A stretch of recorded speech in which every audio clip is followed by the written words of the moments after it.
Hola, mi Bisshhs. This is I, Clois, aka Manny Bish, over on Instagram.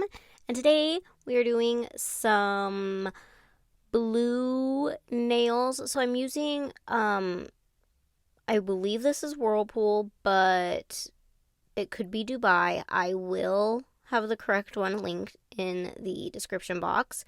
And Splash from Rebel. Rebel? What? No. Revel.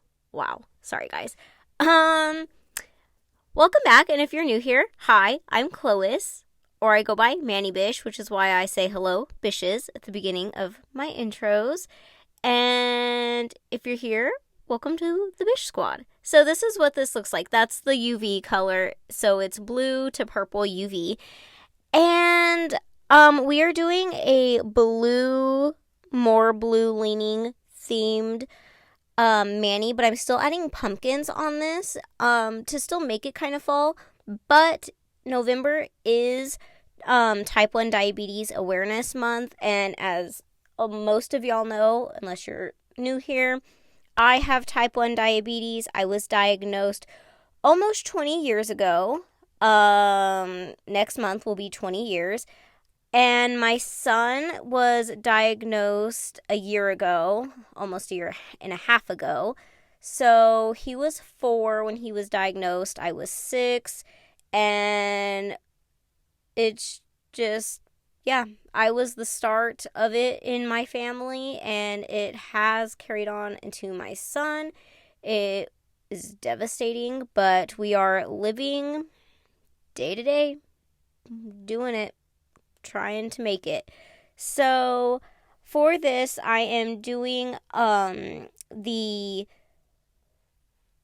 glitter, hidden glitter peekaboo. There you go. The peekaboo. Wow, peekaboo. It is peekaboo. Peekaboo glitter effect in this situation. So the way I started this out with dip powder is to act like you're going to do a glitter ombre into a solid color. So I start with my glitter around the cuticle, feathering it down, and then adding the blue on the remaining of the nail. And then when we go back for our second layer, we are not adding any more glitter. We are going to do the ombre, but this time we're going to do it in reverse. I'll tell y'all when we get there, okay? It's not that complicated. I have a whole video tutorial on it, maybe like last year sometime, honestly, but I will try and find the video for the actual tutorial for the peekaboo, and I will leave it linked up here in the corner somewhere for y'all, okay? So you can get a full in-depth if you want it. So for this, I'm doing 2 layers of all of these colors, or all of these nails, whatever. Haven't done my thumb yet. Poor little nubby gets left out for last. But we are going to be doing the same peekaboo effect on my thumb that we are going to be doing, or that we are doing on my ring finger.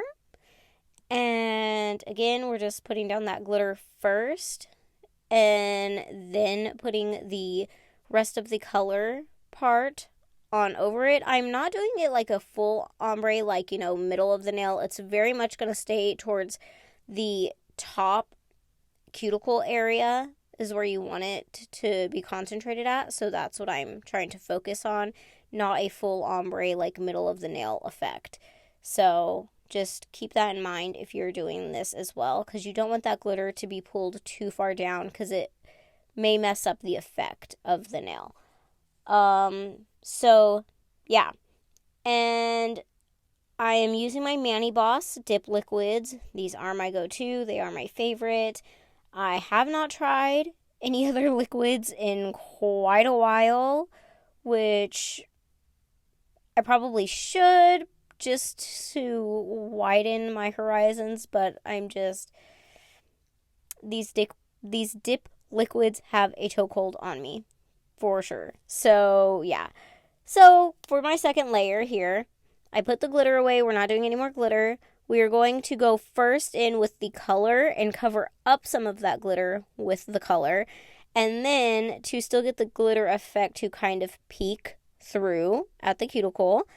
We are going to go in at the cuticle with clear. So we're like clear encapsulating our glitter at this point.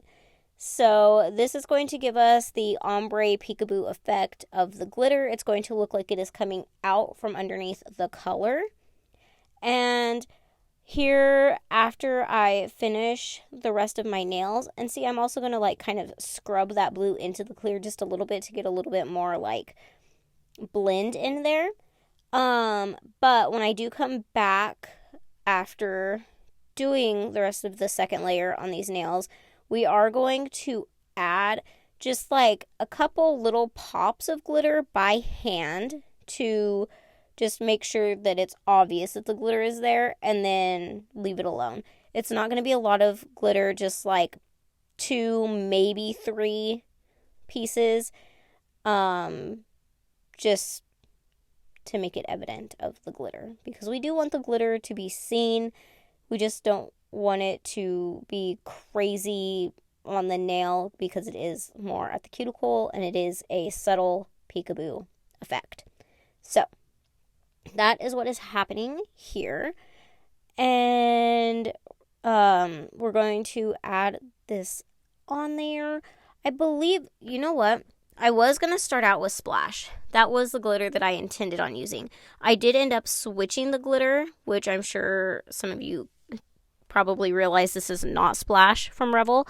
This is Fairy Tale. So I switched out the glitter from Splash to Fairy Tale just because I felt like with the way that this color changer, the UV one, changed, this just meshed better with the blue and purple side of things. So that is why I switched to this glitter. Sorry guys, I like half yawned, half choked on my own saliva. Anywho, so here's where I'm just going to add a little bit of dip base. I'm going to tap my cuticle tool on there and then just pick up the random glitters that have fallen out and just add them here and there. Like I said, nothing too big. We're just trying to make sure the glitter is like in there. I'm picking up smaller pieces, not just the big pieces. The bigger pieces, you probably only want like 1 or 2. The smaller pieces, you can add more, just because it takes up less nail estate, essentially. And then any of the wetness left over, I am pouring dip powder, clear dip powder over to just absorb that extra dip base. And then we are going to clear encapsulate all of these nails and scrubby brush them all out. I'm going to activate.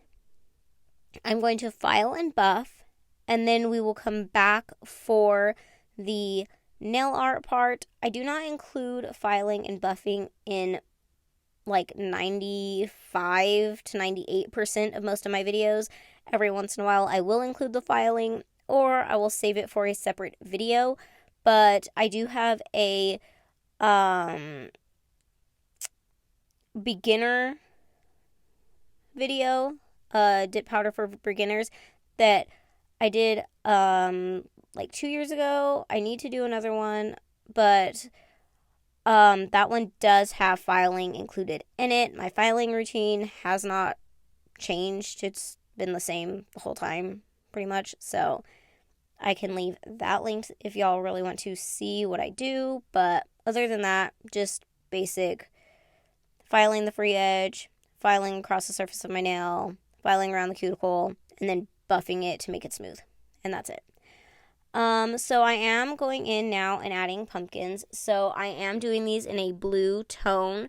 I had some like glitter gel that I thought would be good for it, but it was too translucent. So then I added this deeper blue in there, and this is a glow in the dark blue, and it is also still a little translucent, but it is going to get the point across when I do the outline here in a little bit.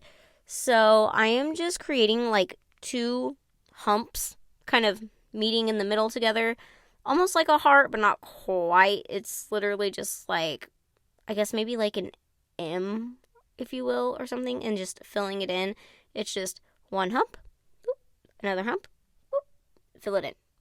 Because I am not doing a whole pumpkin. All of these are going to be on the edges. So either at the edge of my free edge, at the corner of my nail, on the side here, at the edge of my cuticle. It'll be up at the top of the edge of my cuticle. Like, all of these are going to be up on edges. There is not going to be a full pumpkin. So I am just filling in these right now and flash curing in between. I am only doing one on my index finger right at the free edge. My middle finger and thumb, I am adding just a little bit extra here and there on the nail where I see fit. And that's really it on that. We will do the outline now, and for that I am using the dark blue, a little bit of purple to kind of get the purple tone and hue in there, and then a little bit of white just to lighten it up just a little bit. I didn't need it too light, but I needed it a little bit lighter. Wow, I cannot talk. This is how it is every time I do these voiceovers. If you're new here, hi, I can't talk. If you're not new here, this isn't new to you. You know that I can't talk, and that's probably why you come back, so that you can laugh while I do these videos. So I'm just outlining these now with this color and creating those little like stripes or lines, the indentation lines, if you will, of the pumpkins, and doing a little stub, little stemmy stub, stubby stem, whatever. And we are doing that, again, on all of these little pumpkin guys that we drew. And I'm not, like, it's so repetitive. I'm not going to show you every single one of them because we would just, we would be here. Not all night, but, I mean, we would definitely be here for a while. So, yeah, we're going to finish up this guy. I am what in the world? Flash curing in between these. And when I finish the gel like to its entirety, then I put my whole hand in for a full 90 seconds just to make sure that everything is fully cured. And I am going to finish this mani off with some dip top coat. I do this quite often where I will do gel nail art and then finish off with dip top coat. I never have a problem. At first I thought maybe it would cause peeling or, you know, anything like that, issues with the dip top coat not curing, or the dip top coat not sealing properly or drying properly, or even it peeling or cracking, and I have not had any problems doing this. I do it just like I do any other mani without gel, without gel nail art. Like if it was just a regular dip mani and I were to do dip top coat, that's exactly the same way I do this. I still activate, wipe off excess if you need to. I don't always wipe off excess. It depends on the type of mani that I am doing, only because when it comes to nail stamping, I don't wipe off the excess because I'm not trying to smear around that art. But anywho, you know, activate, wipe off excess if you need to, and then go in like you would any other dip top coat mani. You know, your first layer, quick 2 to 3 swipes across the nail, and wiping off your brush after you put it back, or after each swipe, and putting it back in the bottle. And then for the second one, a little bit more detailed, and capping my free edge and still wiping off my brush before I go into the bottle. And yeah, that is my mani. This is for, again, diabetes awareness. Just get your A1Cs checked. Make sure your family is healthy and your little ones are healthy. Type 1 diabetes is known as the juvenile because you're usually younger when you're diagnosed, but adults can be diagnosed as well. And it is not the same as type 2. Do your research for it. And I hope you guys enjoyed this video. Please like, comment, subscribe, and ring the bell. I appreciate y'all so much. And yeah, let me know in the comments what you think of this mani. I know it's not the typical festive Thanksgiving, you know, fall mani because it's blue and purple. But like I said, I wanted to do the diabetes awareness, but yet still make it festive. So anyways, I will catch y'all in the next one. Bye, bitches!